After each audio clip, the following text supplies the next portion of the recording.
I want to share a beautiful idea from the Sfas Emes on Tafresh Lamed Ches.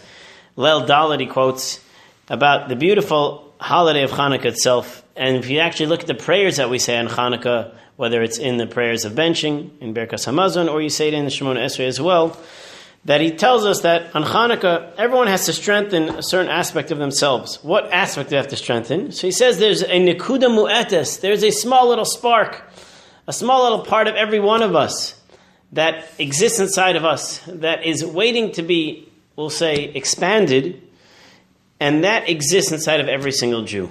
There's a nekuda mu'etes, there's a part of us that has a flame. We'll call it the pilot light of the stove. The pilot light that ignites there the whole time. It's always lit and enables other fires to be lit. So the pilot light that exists inside of us, that light itself, that inner strength that exists inside of us, that has bracha, that has blessing associated with it. That is the root of all blessing. And therefore he says in the prayers we say, Rabim biad ma'atim, Tmeim biad tahorim. In the prayers and the tefillos that we say, it says there are many in the hands of the few. The impure were put in the hands of the pure. What is it referring to when it talks about the many? Obviously, in the literal meaning of the prayers, it's referring to whether the Greeks or the Hellenists or the Rabbim or the multiples put in the hands of the few, those devout Jews, the Tameim, the impure ones, put in the hands of the pure ones. What is that referring to? So he says spiritually it's referring to something else. It's referring to every one of us. We're not just praising God for this amazing miracle that happened back then, but rather I'm praising God for my miracles that exist inside of me. So therefore he says this exists inside of every single Jewish people. When we talk about the many in the hands of the few, the impure in the hands of the pure, that's referring to our souls. What's that referring to? Even though in our own lives we oftentimes have negative forces that are more powerful than us, we feel like we can't overcome certain aspects of our lives. It's referring to our own character traits or other aspects of spirituality. We feel like we can't overcome it. It's too difficult. I've tried for so many years. I can't do it. It's so hard. It's so much more powerful, much greater. So he says, yet you should know that on Chanukah, what happens is we say that Hashem is the one who fights our battles. Nakamtes nikmasam. The verse says in our prayers, it says that Hashem is the one who's fighting our battles for us. During these days of Chanukah, when there are parts of our lives we felt like we could not overcome, it's too difficult for us to do, keep in mind it's not just you anymore.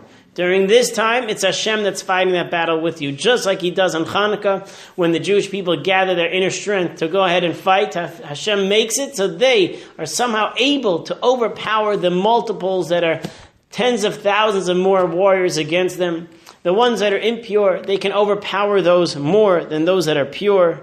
And that so too happens within us as well. That Hashem is the one who's going to fight those battles for us. So when we say it in our prayers, we're not just referring to back then, we're referring to our own individual lives, those areas where we struggled, those areas of spirituality, emotions, other areas of our character where we felt we couldn't do it. No, keep in mind, during the days of Chanukah, Hashem is the one that fights that battle. And that really, where does that happen? That happens, the salvation itself happens from the will of a human being. When you have a will, especially during Chanukah, you have this great drive that says, you know what, I want to become greater. I want to be able to strengthen. I want to be able to fight those areas within myself that I couldn't overcome. That will itself, coupled with the power of Chanukah, gives us that extra strength that Hashem is going to actually fight for us. And according to this level of, we'll say, desire, how much we want to break those negative traits within ourselves, those areas we felt we could not work on, that's how much Hashem is going to shine that light upon us. And that is the battle that Hashem is fighting for us. So when we say in our prayers, Rav des Rivam, Hashem fights that battles, what Hashem is saying is that battle that you're fighting, don't think it's just you alone. I see if you're struggling and you want to fight that, then that, God says, is my battle as well. And I want to fight that as well for you. So if you're fighting against your Yetzer Hara, your evil inclination, Hashem says, I want to fight that battle for you. I want to help you during this time. So on Chanukah, we have an extra strength. It's that extra push, that exoskeleton, if you will, of strength that Hashem gives us to be able to fight a battle that we thought we could not actually fight by ourselves. This is a huge bracha that we have, the great blessing that we have during Chanukah, that those struggles we felt we could not overcome. We look to Chanukah, we look to God to say, Hashem, you are my salvation. You give me extra strength to be able to fight it. And Hashem enables us to overcome during this time.